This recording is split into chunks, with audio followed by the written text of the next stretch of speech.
Alright, ladies and gentlemen, boys and girls, humans and pets, welcome back to the 2021 World Rift Asia Brawl, brought to you by Trovo.live. You're now watching the last day of the group stage. Today we'll determine who will proceed to the playoff from the last two groups, Group C and Group D. The first game from Group D is already starting, and then we're going to proceed to the last match of Group C, and then we're going to finish with Group D. The games you're going to watch includes Clever Gaming versus Next Play Esports, that's the game that's going on right now. Alliance versus Team Reborn, and Chekai Mook versus Sea Serpents. With me is the one and only, your favorite caster, MaxMan30. How you doing, Max? Doing good, doing real good. Favorite caster, not sure about that one. You were saying sexy yesterday. You're lying a lot to me, Dave. I'm a little bit disappointed. I'm not going to lie. But I'm doing great. And, you know, of course, you said it, final day before we actually head on to the playoffs. And we're going to have some big boy matches over here. You know, of course, Alliance, I'm good friends with the Orc, weird flex, but okay. So I can't wait to see how they're going to be playing today. And also, Sea Serpents and Chekai Mook is going to be the matchup to decide who actually makes it to the playoff and who ends their adventure here. Yes, sir. So without further ado, the first game of Killer Gaming and Next Play Esports is now underway. We already have the bans, so let's quickly send it to the caster's desk. We're the casters. Wait, that's us. We're the same people. Okay, we're going to be getting into this game, of course. We're going to have the draft done and done. Quick recap also on the bans in case you guys are questioning yourself and saying, wait a minute, what are the bans? Next Play decided to ban Gragas and Misfortune. And also for the other side of Killer Gaming, they decided to ban away Lulu and Kennen. I think Kennen ban is a given, but that means that Camille was also open in the drafting phase, which I did not have time to see if it was picked up, but if it was, that's a good pickup. Absolutely, it was picked up by Killer Gaming. We always know that Killer Gaming Take, the name is Take, but he told us it pronounces Take, is actually a really proficient Camille player. Like if you watch the live streams, obviously we don't have to put a footnote for the team because you can see from this live stream he already has it. If you watch the live stream, he plays Camille all the time. So they're really comfortable with the hero. It seems like we already have a little bit invading going on, though. Yeah, it seems like Olaf's going to go for it a little bit. They did all group up in one bush. I think the main reason for that was just in case they did get invaded early, they would be able to surprise them and pick up a kill. But Camille's going to be dived up early on.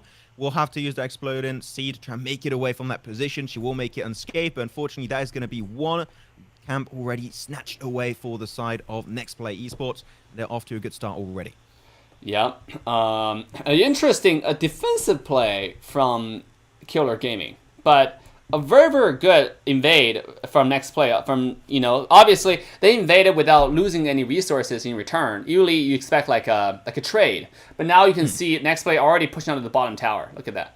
What? We have a level 2 tower dive! Oh my god, they already picked up the Camille, which, you know what, I understand Phili. Camille is one of those characters, you let her get ahead, she's gonna bully you. But level 2, she can't do anything. She has no mobility, she has no damage, she can't escape. You're like, if you want to bully a Camille, level 2 is the time to do so. In fact, Camille was level 1 just now, right? He was not. Was she level 1? Yeah, because she's still level 1, because she got sent back to home from when he was walking through the blue side. And when she come back, lost the tower, lost first blood. Look at the aggression from Next Play already. Damn, I mean, really good rotation overall. I really like how so far Next Play have been playing. They saw that there was a 5-man team currently in the red buff of the enemy jungle for the side of Killer Gaming. They're like, okay, they're in the red buff position. They're trying to defend it. We're going to invade for the blue buff.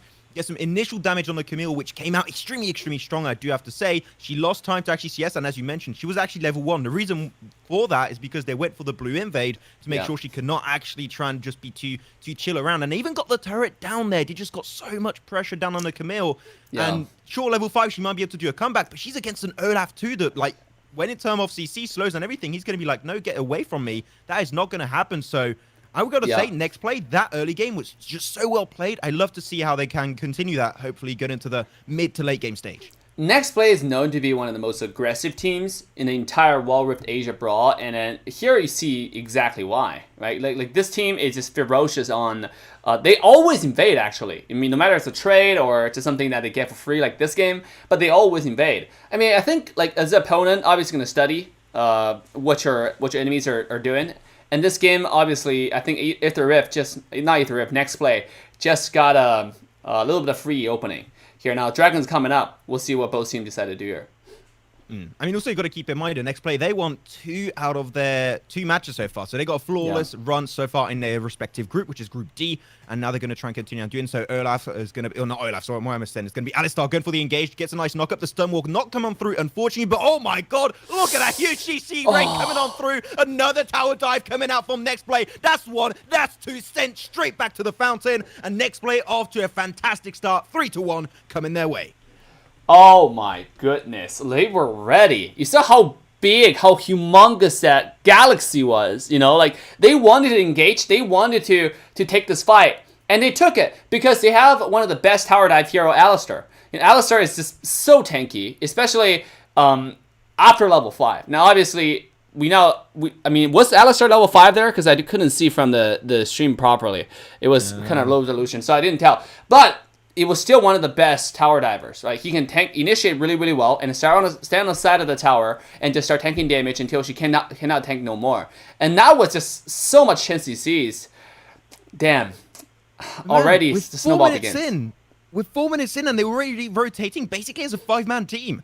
Like, that is something that's so early on. Normally, it would not be paying off so heavily, but there's just no response from the side of Killer Gaming. They're just falling apart, crumbling to pieces. And that is indeed how the cookie crumbles. Camille, she's going to be diving on through, picks up one great ultimate, will get the CC down, but unfortunately not going to happen. And also, coming from the side, Aurelion Sol gets a nice amount of CC, procs everything in his kit, and picks up a double frag for the Kai'Sa. And that is going to be 4 frags coming their way. They tried to create a response, but it was just not enough to go up against the team of Next Player that's just dominating on the Rift. Oh my goodness. I don't even know how to commentate this game anymore. It seems like a one-sided domination from beginning to end. Can we FF this one? Yeah. It doesn't seem like there's like back and forth. It's just Next Play starting the domination since the beginning. They're truly showing why they're #1 seed from this group.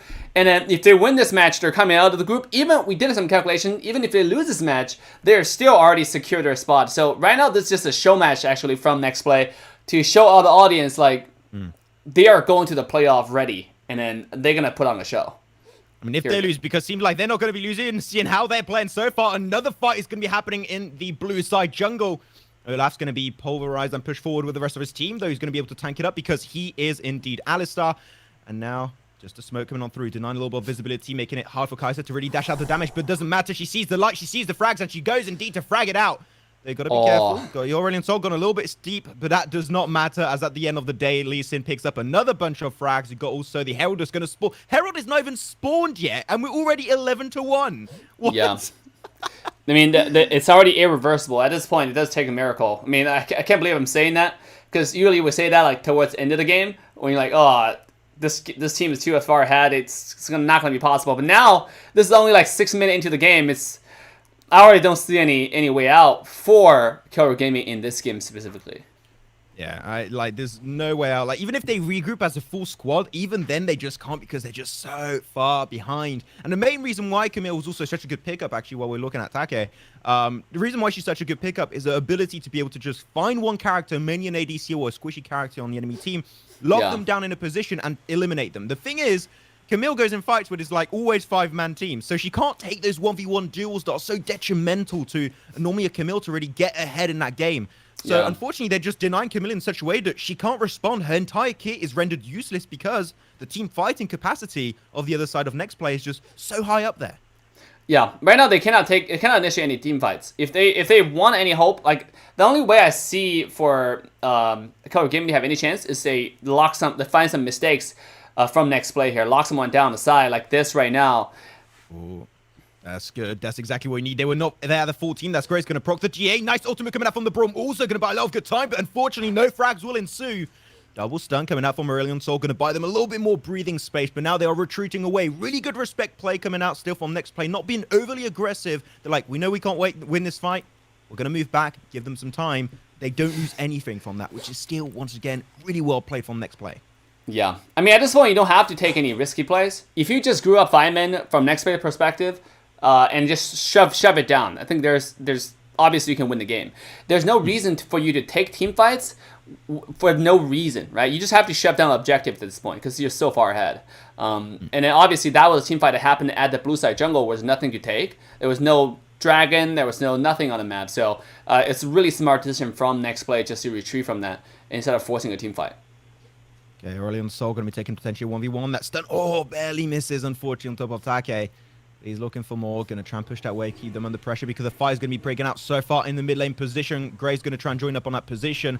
And now Ooze from next play is going to be diving on through, picking up potentially the kill on Brawl. He's making it pretty far away. Should be able to survive. That's an aggressive one. He's still got the G8 also, so he's feeling pretty damn confident. But here it is. Varus will be joining up the mix. The full team is now present. Camille going to go for the ultimate. Unfortunately, you don't want to do that because once again, they are almost full team. And he's going to get absolutely lasered out of the lobby. Graves on the front line, seeing like, no, this is not a great opportunity for us, but though there's going to be one objective about to spawn in 5 seconds, that is going to be the Drake, and that should be their next focus, as it will be indeed a Mountain Drake. They're already tanky, they're not dying. Mountain Drake, that's overkill, boy. That's overkill. Yeah. I mean, like, god damn. First of all, how tanky was Braum? Oh, Braum is coming in, they're looking for more. And now you said how tanky is Braum. We're going to see right now. He's going to be able to escape away. Nicely done. Jumps on one of his allies. That's great. But their second mid lane turret is about to fall. That if they do that, like, there's no escape. There's no escape for Killer. Like, at the point, if they lose their second mid lane turret, they just can't run anywhere other than in their own base. Yeah. If the mid lane tier 2 tower is down, like, it's all over for your jungle, right? Like, literally, the entire jungle belongs to the opponent. Like, every time you lose a tower, count that tower as enemy territory. Count that dot as enemy territory. Start joining the line as part of the control net for the opponent. Then you just lose a lot of coverage. If you lose the mid, you lose the connection to all the silent towers. So even you still have silent towers like standing, but it's just a matter of seconds before those start falling down, and then you just lose all control of the entire map. Yeah. If they secure Baron, it's going to be GG from there on out, because then the towers real 100% full, and there's no way for them to be able to keep them up. Though, Camille, and for the push, down to Lee Sin. Lee Sin going to be stranded away. These are the opportunities that really Killer Gaming can use to try and punish the side of next player. Oh, here comes. Spread away because they're being overconfident. Though Camille going to be unfortunately losing her ultimate, taking a 1v2 currently, and now Kai'Sa joins the mix. That's some real good boy damage, as Camille will be the first casualty of that fight, and now she's going to be dashing on through, and she's taking barely no damage. She's supposed to be squishy, and he's like, no, man, I'm going to be now the tank frontline of my team. Taking almost a 1v2, and now he's ready to re-engage, but unfortunately he's taking too much damage. He's still got the GA, so he should be good to go, but now Lee Sin is going to be moving out of that one. Also, he died earlier. Olaf is going to be going in solo. Unfortunately, an overstep, a mistake from next play that they got way too confident. One, they were split, and two, they dived way too deep. Yep. I mean, that's a good counterplay for Killer Gaming at this point, because that's exactly what you want at this point. If you trade, you win, right? If you trade, you win, because you're so behind. So if you do an even trade inside of a favorable trade, it's going to be to your favor. That's this type of mistakes that's going to, propels the team to a comeback. So I don't know if next play is going to continue on this path, or will give their opponent maybe a little bit more breathing room, because next big objective is on the map. Like you said, the brain fart Baron Nasha. I was looking for also why the Nasha Baron was like kind of the brain fart coming in. The Baron, whoever takes the Baron will surely have the control of the map at this point. Yeah, even though if Killer Gaming get the Baron, I don't think that'll be enough to put them in a good spot, but they have to deny it away from next play. If they don't deny it away, the next player are just going to pulverize every single one of your towers, and that'll make matters a little bit worse for yourself. But currently, Varus is down. He was not doing an insane amount in this game so far. He was just getting some little pokey-wokies left and right and just trying to get involved. But here, they are trying to get involved. Olaf and also Alistar, they are ready for the fight. Olaf popped his ultimate. That was able to cleanse some CC with that Ragnarok, but unfortunately not going to get anything traded away from that. So kind of a wasted ultimate, but it's fine. He's got a pretty short cooldown at this point in time. He could get it back up pretty soon. Okay, and I want to go back to the replay from the last skirmish from the Kai'Sa when he jumps in. Look how often he used Smartlock. This is a proficient ADC player, right? I mean, a very good example. He was not smashing the auto attack, really. Like, in fact, his frequency of using the auto attack was very, very low. He was just dragging the auto attack to make sure he's attacking the person in front of him. He's smart locking the person in front of him. That's why he's able to dish out so much damage. When he jumped in with the ultimate, he was smart locking on the target and used that skill 1 to make sure he killed the Varus first. So that was just really, really expertly done by the Kai'Sa. I really thought Lee Sin was going to dive on top of Take. He's going to be doing that exactly. Not going to proc the ultimate just yet, just making sure that he can keep Take at a pretty nice range. Next Drake is going to be up in the next now 12 seconds. That's going to be the next point of contestment. And you've already seen a nice regroupment of Killer Gaming towards the mid lane. They're really thinking of trying to go up there and try and contest it away, or at least get some vision, because right now, Killer Gaming, we're talking about them not winning their fights, being pretty split away from each other. Their vision game is not high up there. They have no vision towards like the river positions, no vision towards especially these global objectives like Baron and Drake. That is making it super hard for them because every time they push away from their towers, they're in the darkness. They have no idea what's happening, and that is really causing them so much trouble when they could just fix it without too much of an issue. But Dark is going to get dived under tower by Aurelion Sol. Will be able to survive it, but Aurelion Sol still got the ultimate. Oh, look at the damage. He tried to get himself away. Oh, can he make it though? He's burning slowly, but surely he will be able to survive the encounter and barely survive that one, but... Oh, man, Aurelion Sol diving you like that? Like, that's disrespectful, man. Yeah, that is. I mean, a lot of damage actually came from the minions straight up, to be honest. The enhanced Baron minions. Yeah, they were doing quite a bit of work. Now they're going to try and tear on down these towers. They got himself the Nexus tower. This is looking good for next play. Of course, they can keep this game on going, though. Bot lane also, if they can get another tower, they're just going to crack open the entire base like it's nothing. And now another tower dive. Olaf is going to be able to soak it up and get some nice CC. Also, Alistar, triple man knockup. That was huge, but they just not fully focused on the kills. They want to get the towers and end the game on the Nexus, but still, Kai'Sa's really fragging it out, picking up the Varus and also the Orianna, and that will be GG. Well played. Next play, take game number 1 of this BO3 series. Not flawlessly, but almost. Oh my god. I mean, like, that's a little bit too fast, right? Like, Kai'Sa was 709 when the game finished. I mean, this is like a hyper boosted... farmed Kai'Sa. Like, she was decked out. 3 items. Look at Varus items. It's just not on the same level. Varus has barely any items. So, wow, big congrats to obviously Next Play for taking game 1. And then Killer Gaming now, this is a last chance. I think they got to put everything on the table because they didn't win a single match in their group. Obviously, their group being one of the most competitive groups. In fact, all the groups in this group stage are actually really difficult, really competitive. So, Kuro Gaming, everything on the table right now. Can you pull out the show for us? I mean, I hope they can. Like, they showed they are able to punish sometimes. You would see the side of Next Play, playing pretty spread away from each other, and sometimes like go for that tower dive, especially in the Baron lane. That was like, what's happening currently? And they just kept on diving and lost like 3 players, I believe.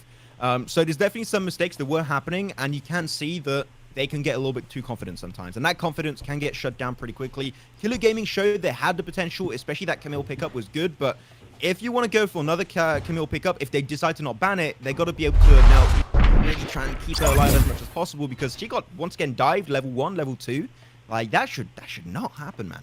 Yeah, I mean, we can take a look. I think this is really, really good play from Next Play. Like, initially they were invading the blue. We can see it from Take's angle.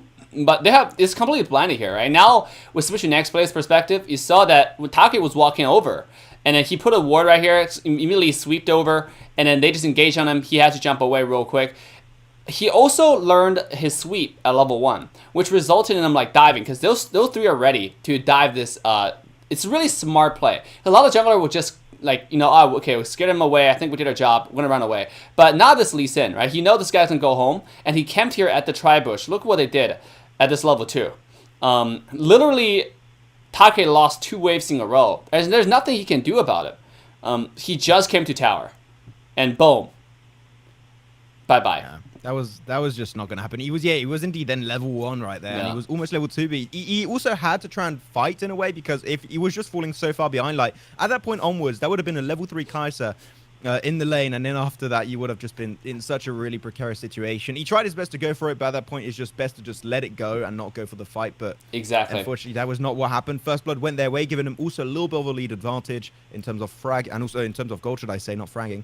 But yeah, it's just really that Camille got taken down so quickly, and I think she was like the win condition of the team, but unfortunately, because she died so early and so often, like, she could just not have the impact she was supposed to have.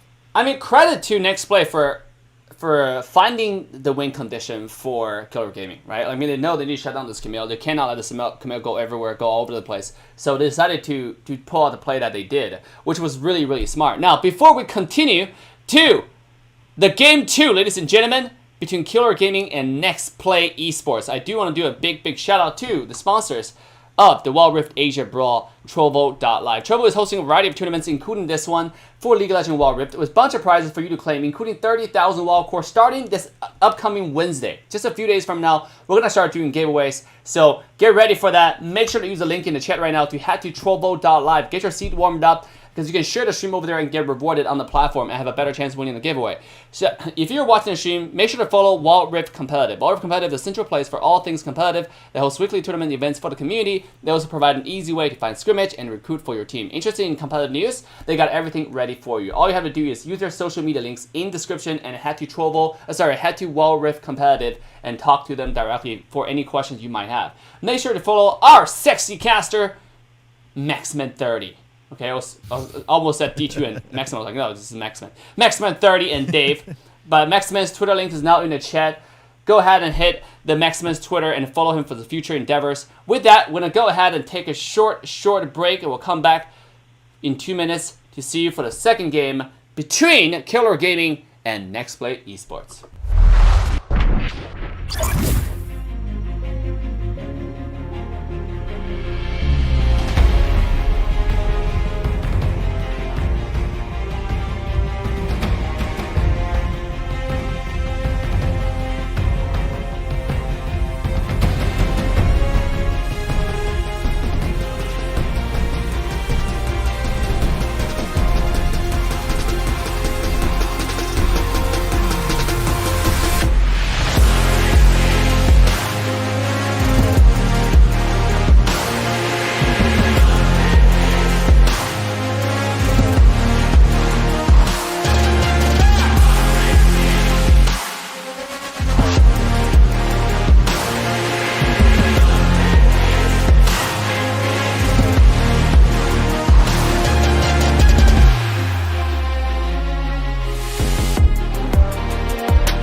Alright, ladies and gentlemen, boys and girls, welcome back to the 2021 World Rift Asia Brawl Group Stage. This is the last day. Today, we're going to find out who will proceed to the playoffs and who will be sadly eliminated and have to look for another chance in the future. Now, this is the second game between Killer Gaming and NextPlay. Well, might as well just be the last game because right now it's a match point for next play at this point. So Killer Gaming really have to step it up. Second game, Ben Pig is already starting. Without further ado, let's quickly step into the second game between Killer Gaming and next play Esports.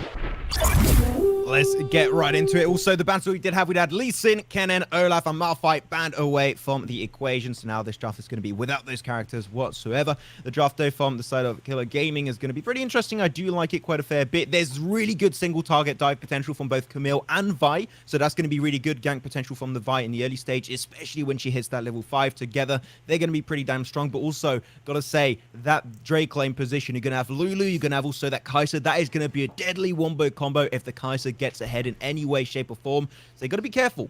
If the bot lane loses, they're going to be in a world of trouble.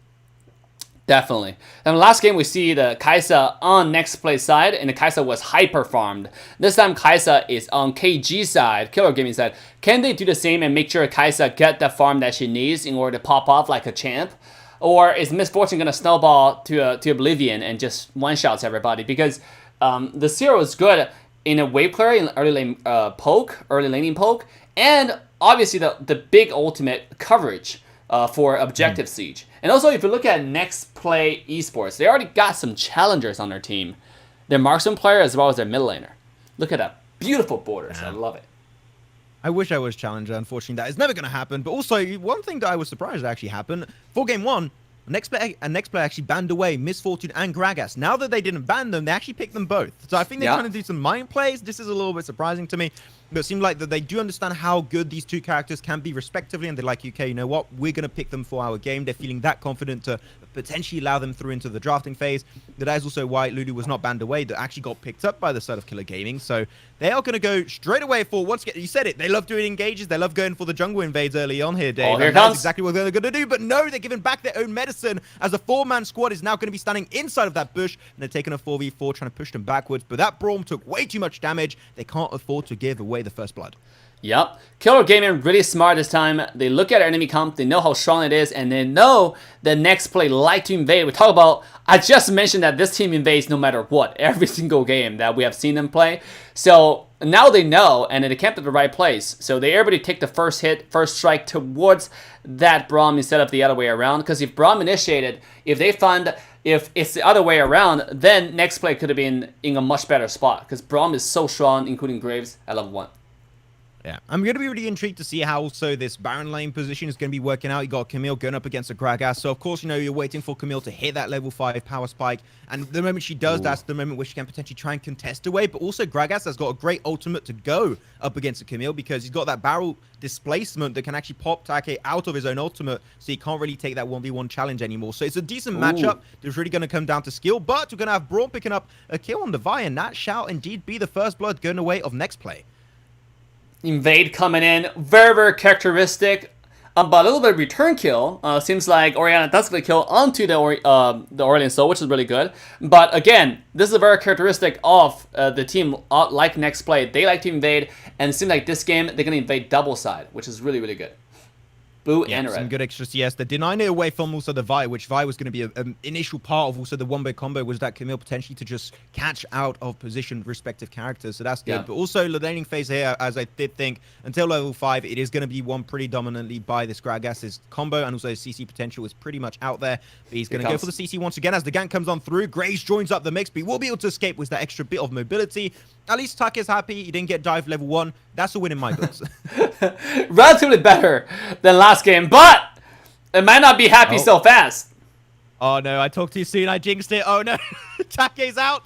And that's going to be the second frag going over to the next play. Man, Take is getting bullied in these games. I feel so bad for him. Come on. Yep. I mean, it's not necessarily like next play just like to target Take. It's not like they just don't like Take. It's more they just like to bully the Baron lane. They do it all the time. Because if you get Baron lane, your Baron lane are really strong. It's like a big daddy, you know, for the enemy.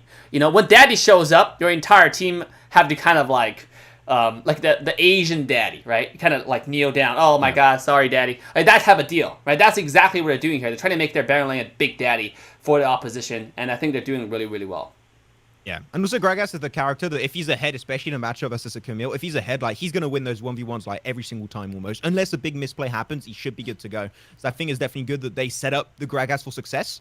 then they don't really have to focus, and Graves can start focusing down the mid lane, can start focusing down the global objectives like Baron and also Drake, and also pushing up on that Drake lane position to help out that Miss Fortune and also that Brawl combo. So I think that overall what they did to set up the first gank onto that Gragas makes a lot of sense, because now there's a lot more opportunities and things available for that Graves to really do and impact the game in so many different ways. Yeah, I mean, this is really interesting because back to, I just want to say one thing that I was describing that Gragas is the big daddy at this point, but Max was saying that the setting Gragas for success, I think that's a much more appropriate way to describe what next play is doing. Big daddy too.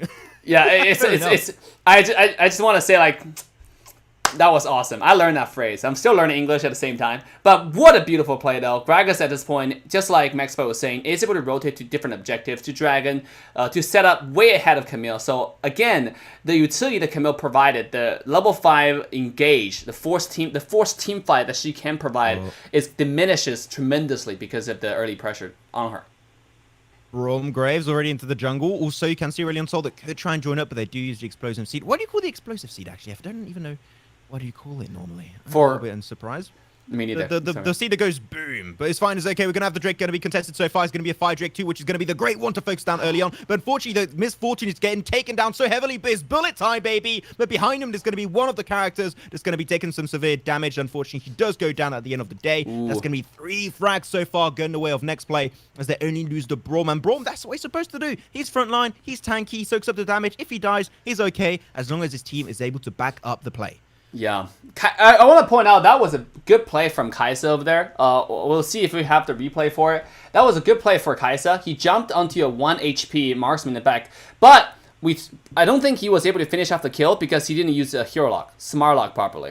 Because the smart lock, we saw last time, the marksman from NXP, aka NXP Woozy, right? He was able to smart lock every time he does something. And this is exactly the advantage when you're so focused on individual mechanics.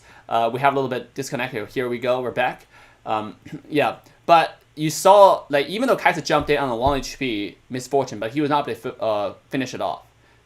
Yeah. She was just not tanky enough for that one, unfortunately. She was going to go down eventually by doing a play as aggressive as that one. But though Miss Fortune would have been a good pickup because she is getting a really, really good spot. And if Miss Fortune is a character that gets ahead, then it's pretty hard to shut her down. So hopefully they can try and get her the next time around. Though Drake was secured by, I did not see because my screen did lag for a second. But who got the Drake? Me neither. That was too chaotic. I was looking at how Kaisa was about to die. But then Kaisa didn't. I'm sorry, Miss Fortune was about to die. Miss Fortune didn't. I was like, damn, that was sad. But on to the next objective. Rift Herald is available right now on the map. Yeah, Rift Herald is going to be on the menu this time around. They do already have a few players coming out from the side of the next play that are around that position. So if they want to go for a quick one, they can definitely do so. While that time, they're also going to push the wave of Camille under tower to make sure that she cannot join the party because she has to get that CS because she is far behind and she got ganked on level 4. And now Herald indeed getting picked up by the Graves. Not too much of a surprise. That is indeed what they had to do. And now they can decide to push any wave. Like, they already pushed up the Baron lane in such a good way. I think mid lane should be their main focus now. If they can crack the second one, once again, that's going to open up so much of the map for them that they just will not be able to fall back in any way, shape, or form for the side of Killer. Absolutely. You're absolutely right on that. I mean, at this point, it's almost the same situation that they were in last game, right? They have an idea of what they need to do, but, like, the thing about this game is they can skill, right? The later it goes, the better it is for the Kaisa. So, speaking of skilling, now you do have to stop the bleeding first. Camille might be in a little bit of trouble here. Yeah, I mean, he just can't beat that. He is, as I said, at the moment that he got ahead, he could just 1v1 Camille the entire time. Camille was hoping to just be able to keep on an even standing, then potentially take a 1v1. But once again, that setup of Graves on that early gank just set up Graves, Gragas, in such a good way that now he just can win those easily. And also into the bottom side of the map, we're going to have 2 frags also coming out. Kaisa and Ulu are out of the equation. Killer Gaming, you know, they are having a little bit of a hard time in this one. For sure, 3 of their allies are currently down, and Vi should be following in their footsteps really soon also. Yeah. And while that time, Tak is going to try and take another 1v1, and I still do not think he can take it. I would not recommend you to do so, my friend, as he's already down to mid HP in 1 wombo combo. You can't do anything, my friend. No, not at this point. Gragas one shot, literally 2, and also for a lot of people who didn't know, when Gragas uses his second skill, he actually have a huge damage reduction. Not only does his next auto attack does insane amount of damage, he also gets to close to 50% damage reduction when he maxes the skill too. At this point, when he's a level 9, you probably have like 3 to 4 levels into that skill already. So it's going to be really, really scary. So I'm going to ask you, Sales, like, while we're having a little bit of a chill time in the game. So I want to ask you a question here, Dave. If you're on the side of Killer Gaming, okay, you're this far behind, what would be your strategy to try and get back into the game? There's many ways and many different things I can think of, but I would like to have your thought process on there. What would they have to give up and get back in the game? They have to give up stuff. Like, what I mean by that is, usually when a team try to come back, they have to find a window, right? Basically, like, which one, where's a breakthrough? That breakthrough, I think, is Gragas. Gragas sometimes is out of position. He's obviously trying to one-on-one to Camille a lot of the time, getting a lot of confidence boost. So you might have to give up the Dragon and just try to catch, utilize Camille's ultimate, catch a Gragas, and then use a number advantage to do a 5-on-4. But here comes the team fight. Exactly what he said. Catch the Gragas out of position. He might be able to find the frag. He's still able to soak up the damage. Will he go down? He gets a huge shield, and that's going to be the end of the Camille. He is out of the equation entirely. 1, 2, potentially a third frag. Lulu and also the Oriana trying to escape it, but that is just not going to be enough. Lulu is left stranded as a one-man team, and that's going to be making it easy for, once again, the global objectives. But they started it in a good way, right? They saw Gragas out of position. Sure, we're going to punish that with the ultimate of Camille, but unfortunately, the damage was just not there, and they were just not even able to kill him. Yeah, 0-4 trade to the favor of next play. I mean, I was talking about they need to focus on Gragas because that might be the only window that you have. Kill Gragas and a camp. So this is a kinky strategy that you can try. Right, obviously, have Camille pretend to fight Gragas alone, and then you 5 people camp Camille, right? You kill Gragas alone, and have Camille continue pretend to push the lane, and then have 5 people still camp Camille's lane, and then catch whoever Camille ults that comes to the lane. So that's the only way you can catch next play one by one. But obviously, this type of play require a lot of thinking in the game. But in the heat of the game, it's really hard for players to really say, like, I'm gonna think, I'm gonna try to come out with a strategy on the spot. It's just really, really intense at this point. Yeah, I can agree. Thinking is hard. That is something definitely I have a lot of issue with. But Baron is not going to be too much to think about, as that's going to be a pretty obvious decision. They take it easy, secure with the smite of the Graves, and now they are on for a kill. Also, Camille is nowhere to be seen, so this is a 5v4. And they're going to try... Oh, no, Camille actually went for the TP inside of the fight, but that is just going to make sure that they can escape properly. Ooh. Ultimate coming out from Brawl. I'm going to force out a flash. That's still a win in my books. Flashless is very dangerous in this map. Exactly. You know, in the world of... Oh, the damage from Camille, though! From Orlin Soul. What the hell? Oh, my God. Bullet time also if he wanted to try and seal the deal, but he's just waiting for a better opportunity to try and mow them down one by one, pieces by pieces. As now they got the bot lane turret, they're going to be looking now for the extra mid lane turret, and they just can't leave their base. If they do so, they're out of the equation. But I would not recommend them to take this fight. Reason why, Braum, the main tank, is currently out of commission. He cannot join the fight. He's way too low. I would say regroup. Pick a few extra farms to an extra tower on the top lane. Sure, that's great to do because they just can't afford to take that fight head on purely because of that Braum being in a really bad spot right here. Yeah, and also I just want to say Kai'Sa does no damage at this point. Kai'Sa literally does no damage. He used a full skill 1 and did like 0 damage to Braum just now. Look, like 0 damage to Gragas again. Here we come, another team fight. Top lane tower. Yeah, Camille tried to dodge the CC coming out from the Orleans, so unfortunately it was a little bit badly timed, so he still got stunned. Nice, but they're going so low right now. This is your time to punish. Locket, Enchant will give them the shield to make sure no one gets one-tapped. Camille will try and get the engage eventually, but here you said it. This Kai'Sa has very little damage, but that might just be enough damage to actually pick up the misfortune, but no, they make it out of the fight. They lose absolutely no one in that one, which that was the golden opportunity. It was the mistake once again coming out from next play. They were so deep, overstaying their welcome, and yet... Killer Gaming were not able to find it. This is the thing when you're so far ahead, right? When you're so far ahead, you got so much room to make mistakes. Obviously, that's not your goal. But beautiful shockwave from the Oriana you saw, and they just can't have any follow-ups. Nobody has the guts to step up a little bit because it was just too scary how much farm at this point that next play has. I was really hoping, like, especially the Oriana had like a huge shockwave as you just mentioned, and I thought that was the playmaker, but unfortunately, no, the Locket enchant was still present. That's going to be a Braum ultimate coming on through. They don't even have the full team, but like, you know what? We can afford to take it with that far ahead, though. Great ultimate from the Camille, though she's going to have to disengage instantly. Really good discoordination, like good discoordination, bad discoordination. Like Lulu could have ulted so much earlier and gone knock up, also on the misfortune, but they have so many GAs. They have, okay, she's just trolling now. She's having a fun time. Oh, bullet time, more like it's trolling time. She's going to go on the Nexus, and that will be 2-0 coming the way of next play gaming, and I was not expecting any different. That is a stomp and a half. Oh my goodness. Big congrats to Next Play Esports for making out the group stage. Obviously, we're not going to show the password. No. We're not going to show the password, but congrats to Next Play. What incredible textbook domination here. I cannot wait for a playoff where this type of teams go against like Sengoku, go against all the other teams, DR Esports, to see who is going to come off on top. It's going to be a textbook, objective focus, or really aggressive early game team fight focus, team like this team, Next Play Esports. Which one's going to come off on top? I cannot wait for that. I mean, I said it, I want to see Sengoku go up against this team because Sengoku's not the most aggressive team, but they're a team that likes to set up like long-term objective plays and really go for some really great play on macros. And I think that here you're seeing a team that's a little bit like still got some really strong macro and good synergy, but I think that overall their micro mechanics are a lot better. So I would like to see Sengoku go up against the likes of Next Play Esports. I think that would be a really fun matchup. But otherwise, Next Play, we got to say what it is. Like they made it dominantly through this phase. Now they're going to go into the next phase of the tournament, so they're going to have a fun time. But I think they can go until the very finals because they are just that good. Yep, absolutely. And while we were congratulating Next Play, I just want a big shout out to Killer Gaming. Had a really interesting journey. I mean, a really hard journey, difficult journey all the way up here. By the way, guys, I just want to reiterate.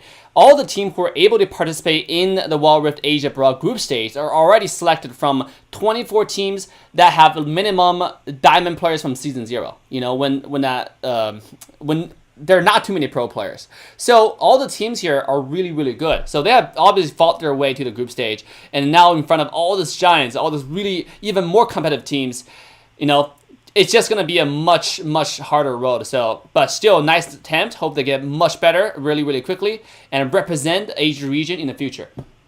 Yeah, I mean, I'm sure they're going to be able to learn, especially because when I see how Killer Gaming were playing that game, first game, they got destroyed. I think it's just, we have to say what it is. They got absolutely battered in that game, and they just couldn't do anything to deal with it. But going into the second game, like they knew that they were going to have some potential invades and everything, so they were like responding in a way to try and play as defensive as possible to deal with the aggressive nature of Next Play, which was exactly what they needed. But unfortunately for them, it was just not enough because Next Play were already playing to indeed the next level, and they were really struggling a fair decent amount. But I think overall that Killer Gaming, if they keep improving on a day-to-day basis, on a game-to-game basis, like they were doing in this BO3 matchup, I think they could really pop off going into 2021 season. So hopefully we'll see them again because I think they have a lot of potential.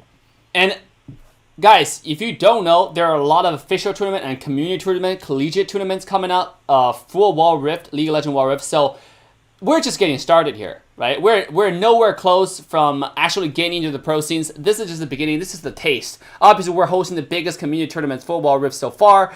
But this is just a taste how competitive this region really can become, and we're going to have a lot more fun matches going forward, and I cannot wait for playoffs. Once again, big congrats to Next Play for taking that win right there. Just a little bit post-play. There's not too much to point out, actually, which is the same strategy that they used in Game 1 to help the Graggers become a big daddy, set him up for success, and it's a steamroller from that point on. But before we get in the break right here, I do want to do a big shout-out to our wonderful sponsors for Wild Rift Asia Brawl, namely Trovo.live. Trovo is hosting a variety of tournaments and events for League of Legends Wild Rift, with sponsored prizes for you to claim, including 30,000 Wild Core giveaway throughout the tournament. Without their support, this tournament simply would not exist. So if you're watching the stream right now, weekly Sunday matches in the grand final for Wild Rift Asia Brawl will be streamed on Trovo exclusively starting this upcoming Wednesday. So make sure to use the link and head to Trovo right away. Big shout out to Wild Rift competitive teams. Wild Rift competitive teams is the central place for all things competitive. No matter you're looking for players, looking for teams, looking for scrimmage,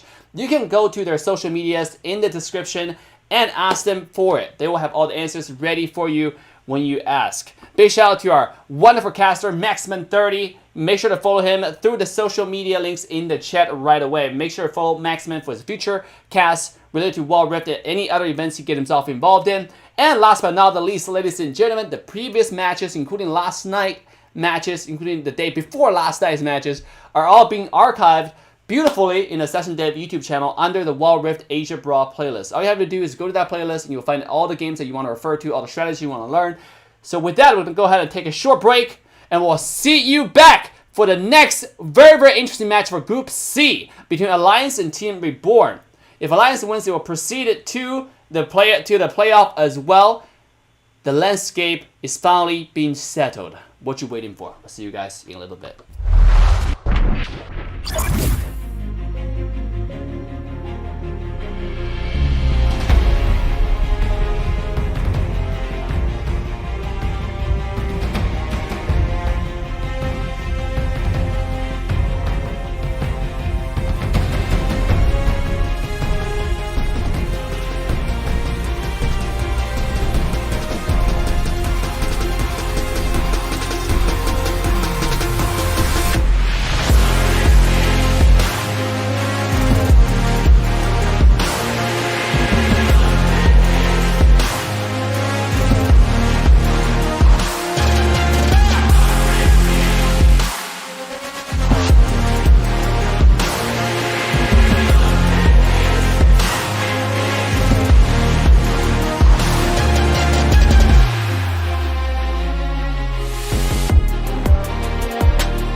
All right, ladies and gentlemen, boys and girls, humans and pets, welcome back to the 2021 World Rift Asia Brawl Group Stage. This is Group C, last match of Group C. Team Alliance with Team Reborn. Whoever wins this game, I mean, Reborn is not going to have a chance to proceed, but Alliance, if they win this match, they will proceed. You can see from the group right now, they're sitting at second seat. If they win this game, they will took away the hope and dreams from 16-bit gear. From our calculation, even if they lose the game, they still will proceed. But big shout out to DR Esports already making it out to the group stage, to the playoff, I mean. Now, without further ado, the first game, Ben Pick, is already underway. So, let's quickly send over to the caster's desk.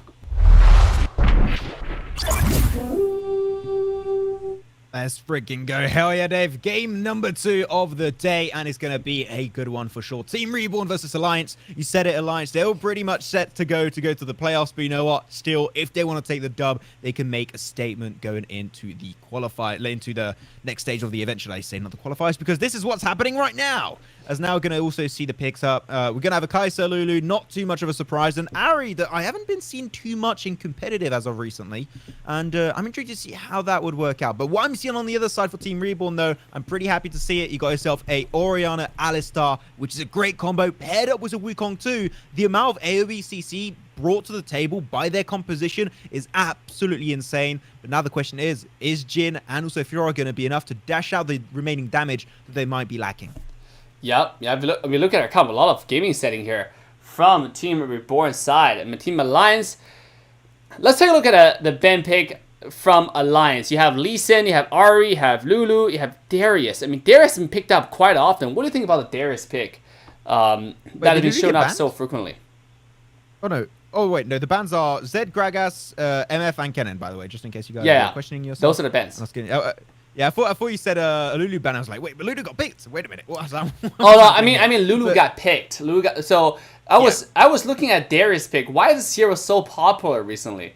Is it because they just try to get it so they have a better chance against enemy sideliners? So Darius is not really meta in the PC version, but now coming to World Rift, it seems to be pretty popular among the teams. The thing is with Darius, I have the impression he's like a steamroller. He is made as to be a pentakill machine. That was the intention of Riot when they created the character. True.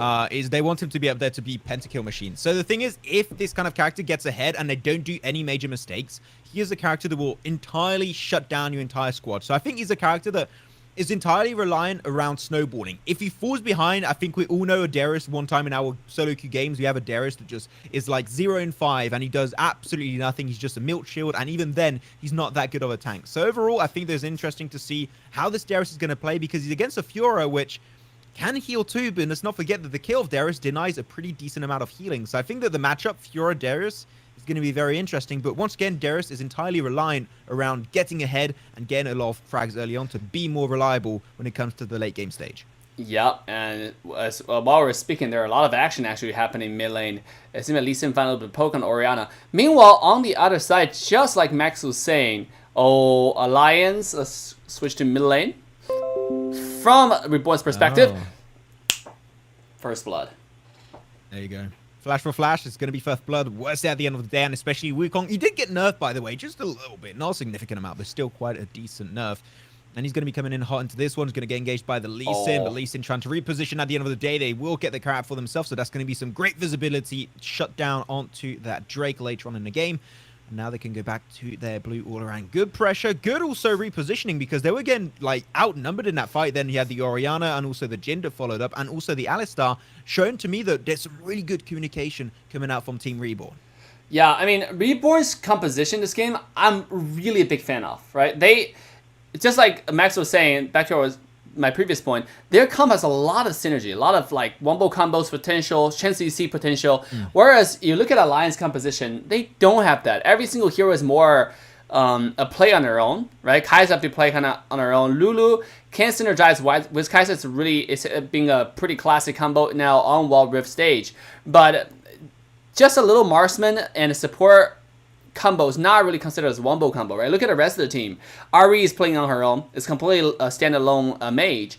Darius completely playing on his own, and he needs snowball. If he doesn't snowball, like Max was saying, this hero falls behind way too hard, and it become like a drag, more like a weight in the late game for your team. And then Lee Sin, the same thing. You know, Lee Sin is set up for the team, but I don't see anyone from Alliance side that can say I can comfortably engage team fights in the late game skirmishes. Whereas look at this from Team Reborn right now.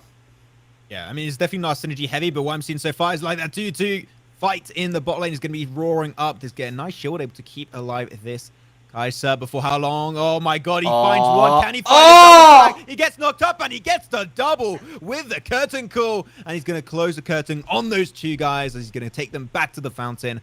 What a good combo from the Alistar. Dive into the tower, get the CC, make sure you can hit that fourth and final bullet. That was well executed from Team Reborn.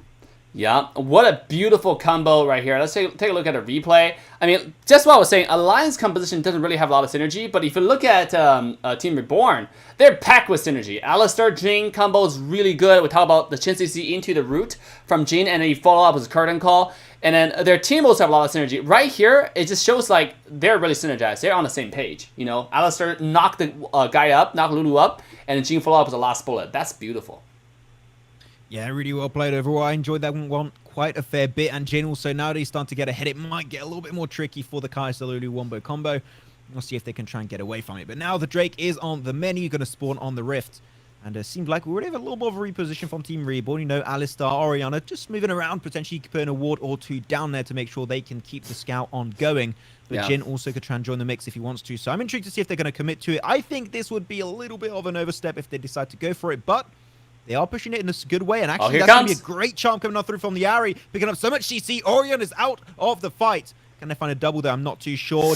Oh my god, Lee Sin, can he survive it? I think not, as he's going to be chased down by the monkey, as he gets a nice triple knock up with his ultimate looking to be in a really good shape.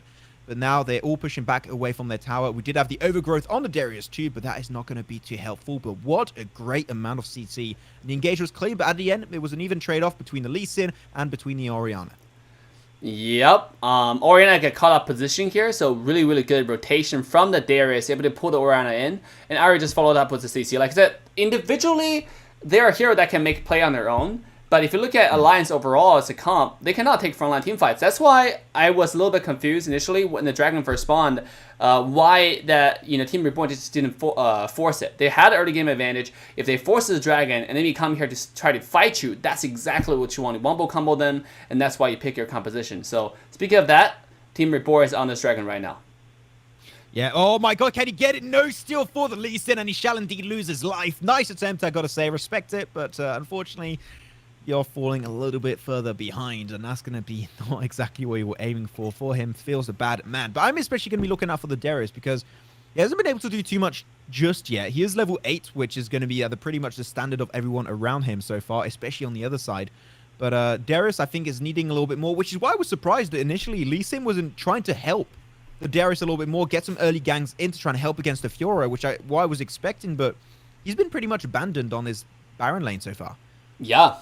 I mean, you don't have to help heroes like Jhin. You don't have to help heroes like Misfortune. A lot of heroes that actually can live on their own. Now, speaking of that, it seems like there's another action on the Dragon lane once again.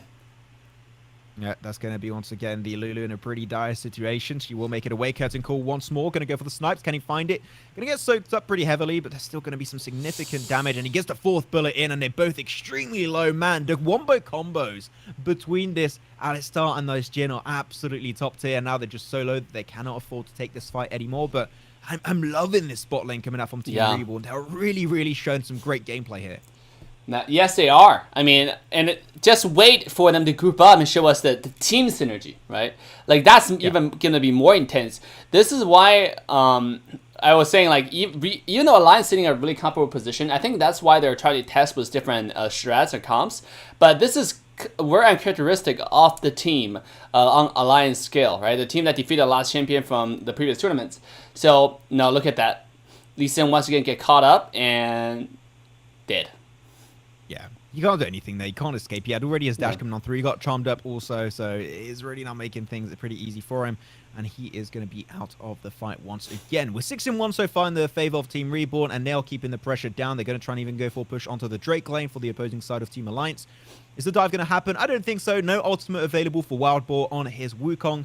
So he's just going to be staying a nice remaining as a nice monkey in the jungle. Not going to go for the dive just yet, but they could. And they definitely could. And here it is. I think that Alistar was going to go for the bump, but no, they are more focused on the turret, which I do think is the better course of action. And here it is, double knock up. But it's going to be a 3v4. Not the fight they were really looking for. Now 4v4 Orion, a big ultimate. But unfortunately, that is going to be the end for their teammate as they do lose one of them. Actually, no, as I said that, I lied. It was actually the fake monkey that went down. So there still was a 5-man team.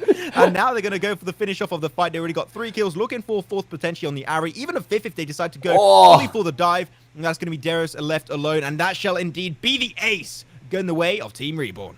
Oh my goodness. We talk about the wombo combo available to the team. I mean, what a clean engage. They should be forcing objectives. They're playing their comp absolutely flawlessly. When you have a team fight comp, it doesn't mean you go for team fights. It means you go for objectives. And you force team fight. You force enemy to respond. That's how you take those team fight.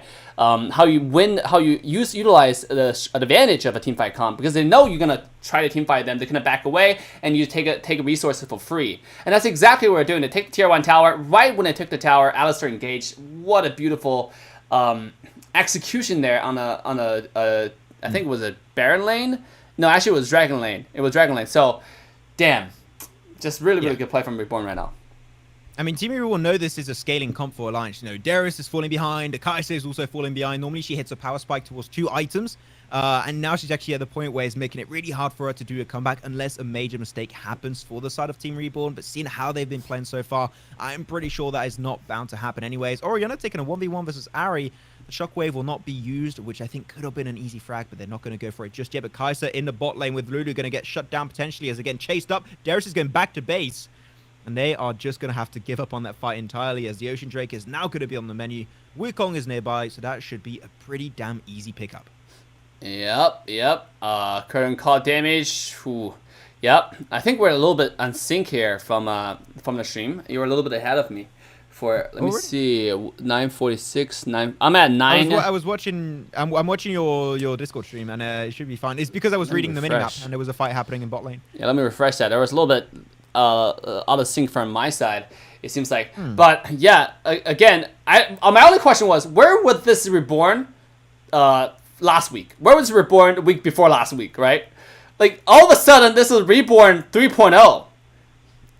You know, because we know they're not going to qualify because they are not going to make it. Even if they win up against Alliance, they're still not making it to the playoffs because they just lost too dominantly in their early matches. So if they would have played like this at the start, like, man, that would have been great. But I don't know where they were because this is a great showing from Team Reborn that I'm surprised we're not going to see them in the playoff. But it really goes to show also how high level this tournament actually is. I mean, they have so much potential from the way how they play in this match right now, you know? If this was Reborn, like, since the beginning of the group stage, we might see a very different group C right here, you know? Like, this was just absurd. I feel bad that we seen this type of Reborn, like, last week of the tournament, of the group stage. Because if this Reborn was earlier, I think they might just make it out of the group stage and going to compete for the $2,000. They could be doing so. They are on to a really good start. Anyways, going to be looking out to the macro mechanics also. I'm seeing a pretty significant also lack of vision from the side of Alliance. They were, unfortunately, vision lacking in really big ways. And that is really causing so many issues, especially when it comes down to controlling global objectives, like especially the Drake and also the Baron Pit.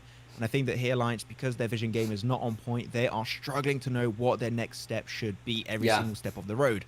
So I think a here vision game from Alliance, if they could improve it, it could be good. I think this first game is already over when it comes down to their vision game, but hopefully going into game 2, they can improve on it significantly to give themselves a little bit of a better chance. Yeah, I mean, right now, we talk about how Darius needs snowball, and everyone from Alliance side is more individual play type of hero. So, like, looking at this game, I do not know what they can do, because the current potential is, like, Darius picking someone off, and then on a wall growth, they got someone picked off, and then they do those type of kinky plays. But there's no way they can teamfight right now. They're already so far behind, and if they try to teamfight, they're going to lose straight up. And speaking of teamfight, here it comes. Oh, man, disgusting edge can go for an extra knock-up. There you go, gets it, flash into. That's a quad knock-up coming out from the Wukong, but it's just not going to be enough to find all the frags just yet. But Alistar, he popped the ultimate. He's tanky as hell, and you know his team is going to follow up on the fight as they pick up now their 3rd frag, looking for the 4th, and that's going to be the end for Lulu. What a dive and a half, and that's going to result in an extra tower coming their way, sending everyone on the side of Alliance back to the fountain. And once again, like, Alliance are qualified by default, even if they lose this match, which is so surprising, seeing how good the gameplay is coming out from Team Reborn. God damn it, they really are Reborn. They truly are the Phoenix of this game. Yep, and they're ending the game right now. There's not enough time for Alliance to come back. Like, just... What just happened? This is, just like you said, this is Team Reborn. What just happened with this team? I'm completely lost right now. I'm just lost. I'm going to call them the Phoenix team. That's their new name right now. They are truly reborn from their ashes. Even though they got absolutely battered at the start of the event, they are on to a streak. After that was one game. Can they do it twice in a row? If they do it twice in a row, this is a huge statement for them that sure we did not make it to the playoff, but boy, you know, next tournament, we're going to clap them cheeks.